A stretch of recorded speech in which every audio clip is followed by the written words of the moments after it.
Nobo, privy, yellow blazing, cat hole. What does any of this stuff really mean?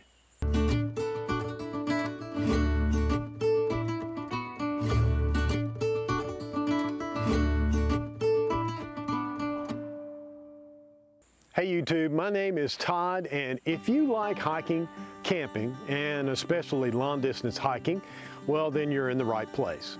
Hiking a Different Path is all about my preparation to quit my job, leave my family for up to 6 months, and through hike the Appalachian Trail. Now, if that sounds inspiring or a little bit crazy, well, I hope you'll subscribe to the channel and get involved in the community that is following this life change journey. If you ever get started thinking about long distance hiking, reading books, watching videos, or anything, it'll only take you about a hot second to come across some form of trail speak or acronyms that hikers use to describe what they're doing, where they're going, and how they feel about a given thing. Now, I've wanted to through hike the AT for decades, and I've been reading books and watching videos on the subject for many years, so I've come across a ton of terms that to the outsider will tend to amuse them or confuse them and just otherwise leaving them saying, "What?" Now, be sure and stick around to the end for my top 3 least known definitions on a very unscientific survey I did on these types of terms. It'll be fun, I promise. So let's start with the directional terms.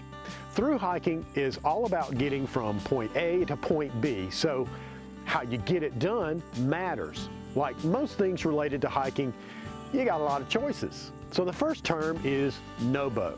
Now, even though through hikers may look like hobos, this is not the north end of a southbound hiker. No, nobo means northbound.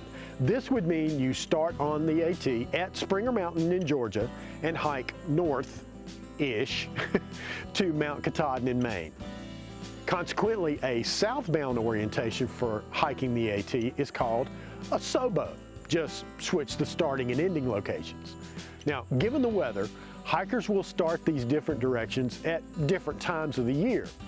Nobos can go anytime from February to as late as April-ish, always with the goal of getting to Katahdin before they close the park and the access to the mountain, which is usually in late September or sometime in October, again, depending on the weather.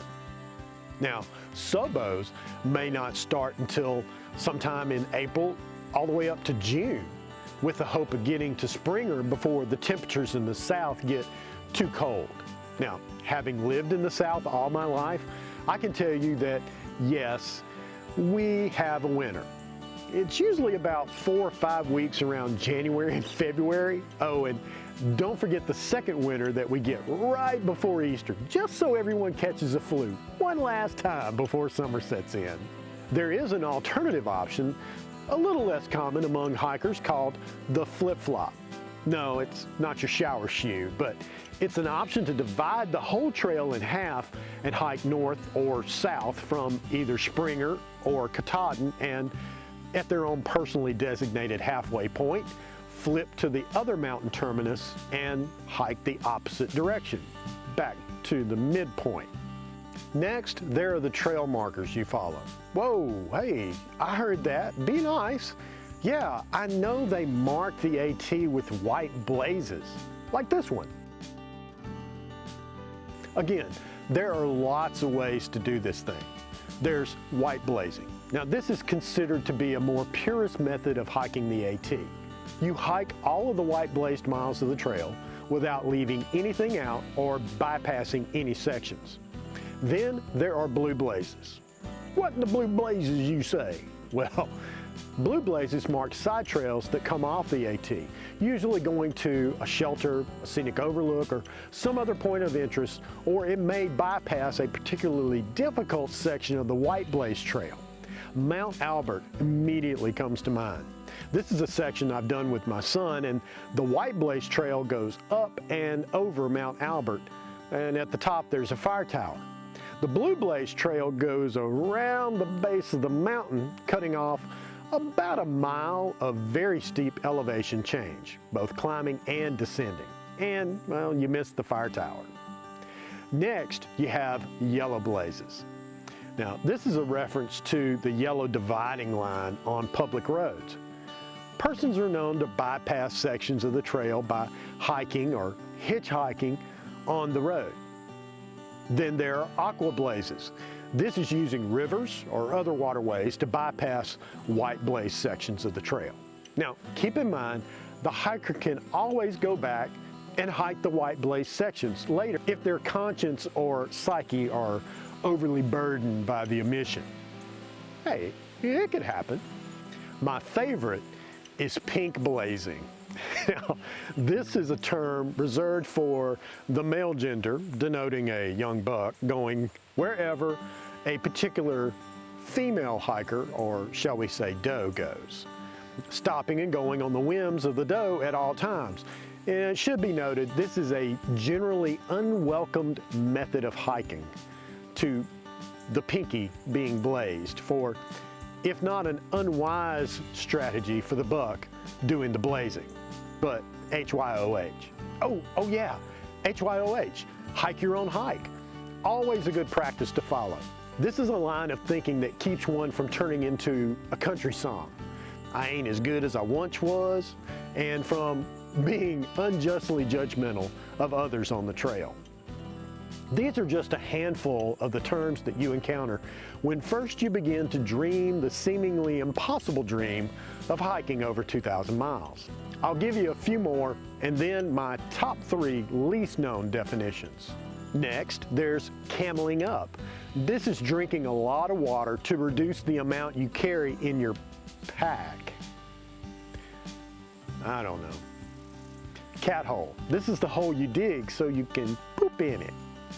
LNT, leave no trace. This is a set of responsible behaviors for trail areas.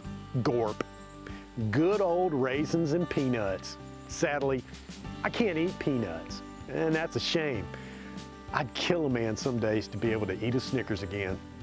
Hiker midnight, the moment when the sun sets, usually around 8 or 9 o'clock, and the exhausted hiker goes immediately to bed. Zero. Now, this is a day of rest where no AT miles are hiked. Nero. Now, this is not an emperor in Rome, but a day of walking almost no AT miles. PUD. Pointless ups and downs. This is pretty much the entirety of the AT. Not really, but really. Trail magic. Acts of kindness performed by trail angels. Trail angels are a person or persons who do kind things for hikers, such as offering shelter, water, or food. Vitamin I. This is the nickname for that lovely anti-inflammatory ibuprofen. Section hiker, one who hikes the AT or any long trail in small sections. This is me up to this point. Then there's thru hiker, one who hikes the entire AT or any long trail during the course of 1 calendar year. This is what I hope to be within the next year, year and a half. Triple Crown, the achievement of hiking all 3 of America's most noteworthy long-distance trails, the AT, the PCT, and the CDT. This is what I hope to be someday. So now, as promised, here are my top 3 least known definitions to the thru hike jargon. Please keep in mind, this was a survey of many of my non-hiker friends. They claimed close or knew outright many of the above terms, but these 3 kept them guessing longer than most. This is a most unscientific method, and YMMV, your methods may vary. So, number 3, bear burrito. Now, as a hammock guy, hiking in bear country, if you're asleep in that hammock and a bear comes calling, well, guess what? You're a bear burrito. Number 2, yogi or yogiing. Now, this is not some Middle Eastern transcendental meditation state. This is more along the lines of the cartoon character. Oh, hey, boo-boo, let's go get that there picnic basket. I don't think the ranger's gonna like that, Yogi. Well, it's the act of kind of mooching, if you will. That may be too strong of a term. Food, water, or shelter off of some unsuspecting person, usually at a trailhead or in a town. Hey, it happens, and free is always awesome, okay? And the number one least known definition was hiker trash. No, this is not the food wrappers and the crud that you find on the trail, which, by the way, guys, pick up your trash and haul it out. Quit leaving that junk laying around. No, hiker trash is really kind of a sub-segment of the hiking community. They tend to think of themselves as more free spirit.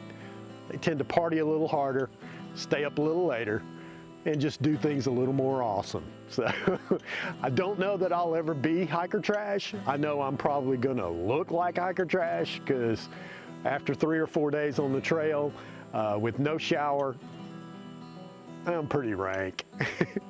The beard doesn't help. So what is your favorite trail term and why? Be sure to comment below. Next week, we start talking about the dreaded F word. Yep, finances. How to have some and what to do to get what you need to do a long distance hike and beyond.